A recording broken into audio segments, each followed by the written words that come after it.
കൊച്ചു കേരളം എത്ര മനോഹരമായിരുന്നു. യഥാർത്ഥത്തിൽ അന്നായിരുന്നു ദൈവത്തിന്റെ സ്വന്തം നാട്. തെങ്ങുകൾക്കെല്ലാം തടമെടുത്ത് വളം ചെയ്യുമായിരുന്നു വർഷാവർഷം. അതിന്റെ നന്ദി എന്ന വണ്ണം തലപ്പിലേക്ക് കയറാൻ പോലും ആകാത്ത വിധം തിങ്ങിക്കായ്ച്ച് പ്രസാദിക്കുമായിരുന്നു അവ.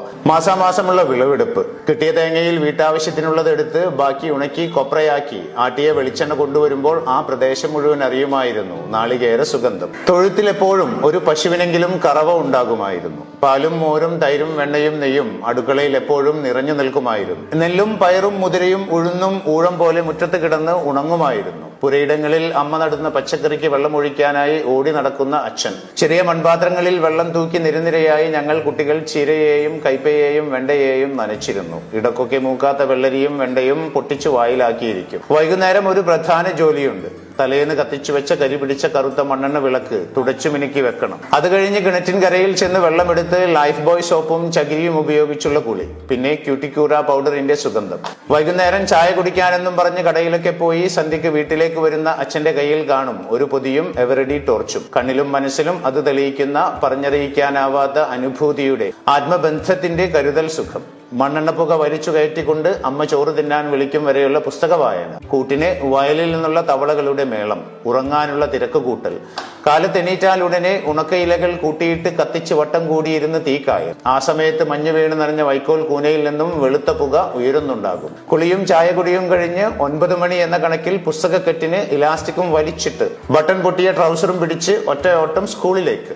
സ്കൂളിൽ നിന്ന് തിരിച്ചു വരുമ്പോൾ അടുക്കളയുടെ ഓടിനിടയിൽ നിന്ന് പുകയുയരുന്നത് ദൂരെ നിന്ന് കാണുമ്പോഴേ ഉത്സാഹമാണ്. അമ്മ എന്തെങ്കിലും പലഹാരം ഉണ്ടാക്കുകയോ ഉണക്ക കപ്പയോ ചേമ്പോ പുഴുങ്ങുകയോ ആകും. അതും കഴിഞ്ഞ് കണ്ടത്തിലേക്കോ അടുത്തുള്ള പറമ്പിലേക്കോ ഒരോട്ടമാണ്. പന്തുകളി, ഗോലികളി, കിളികളി മുതൽ അങ്ങോട്ട് പലതരം കളികളും അഭ്യാസങ്ങളുമായി നേരം ഇരുണ്ട് വീട്ടിൽ നിന്ന് വിളി വരുന്നത് വരെ. പിന്നെ പലതരം കച്ചവടക്കാർ. എല്ലാവരും വർഷങ്ങളായി വീടുകളുമായി ബന്ധമുള്ളവർ. ഓട്ടുപാത്രങ്ങൾ തലയിലേറ്റ് കൊണ്ടുവരുന്ന ആളുകൾ. വിഷു ആകുമ്പോഴേക്കും മൺപാത്രങ്ങൾ വലിയ കൊട്ടകളിൽ കൊണ്ടുനടന്ന് വിറ്റ് പകരം നെല്ലോ പയറോ വാങ്ങിപ്പോകുന്ന സ്ത്രീകൾ. തഴപ്പായ നെയ്ത് വർഷാവർഷം പറയാതെ തന്നെ വീട്ടിൽ കൊണ്ടു തന്നിരുന്ന അമ്മൂമ്മ. കുട്ടനിറയെ കുപ്പിവളകളും കൺമഷിയും മറ്റുമായി വന്നിരുന്ന വളക്കച്ചവടക്കാർ. കല്ലുകൊത്താനുണ്ടോ എന്ന് വിളിച്ചു കൊണ്ടുവന്നിരുന്ന കല്ലുകൊത്തികൾ. പിന്നെയുമുണ്ട് ഒരുപാട് പേർ. പാത്രക്കച്ചവടക്കാർ, തുണി അലക്കുന്നവർ, തലക്കുഴിയാൻ മൺപ്രതിമയുമായി വരുന്നവർ, അങ്ങനെ ഒരുപാട് പേർ.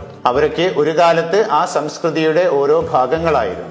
അന്നെല്ലാം ആർക്കും ആരെയും സംശയമോ അകൽച്ചയോ ഭയമോ ഉണ്ടായിരുന്നതായി കണ്ടിട്ടില്ല. വീടുകൾക്ക് മതിലുകളില്ലായിരുന്നു. ആളുകൾ എല്ലാ പറമ്പുകളിലൂടെയും വീട്ടുവളപ്പുകളിലൂടെയും യഥേഷ്ടം വഴി നടന്നിരുന്നു. എല്ലാം എല്ലാവരുടെയും സ്വന്തമാണെന്ന് തോന്നലുണ്ടായിരുന്നു.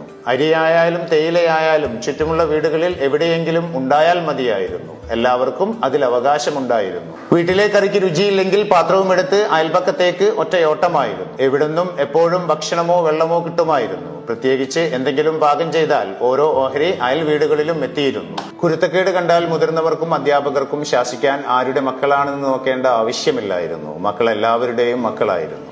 നമ്മുടെ വീട്ടിൽ ആരെങ്കിലും ആശുപത്രിയിൽ അഡ്മിറ്റ് ആയാൽ ആരോടും ഒന്നും പറയേണ്ട.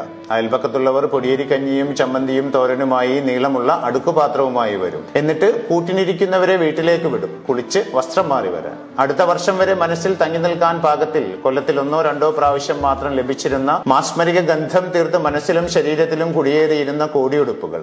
മുറ്റത്ത് നിന്ന് മുല്ലയും കനകാംബരവും പറിച്ചു കോർത്ത മാലയുടെ ഗന്ധം. തൊടികളിൽ നിന്നും ഇടവഴികളിൽ നിന്നും കുന്നിൻ പറമ്പുകളിൽ നിന്നും പൂക്കൾ പറിച്ച് താളിലയിൽ പൊതിഞ്ഞു കൊണ്ടുവച്ച് പൂക്കളങ്ങൾ ഉണ്ടാക്കിയ കാലം. പിന്നീട് എപ്പോഴോ പോയി മറഞ്ഞ മനോഹരമായ ആ കാലം. ഇടക്കൊക്കെ വെറുതെ ഇരിക്കുമ്പോൾ അതിങ്ങനെ മനസ്സിൽ വന്ന് പതിയെ വിളിക്കും.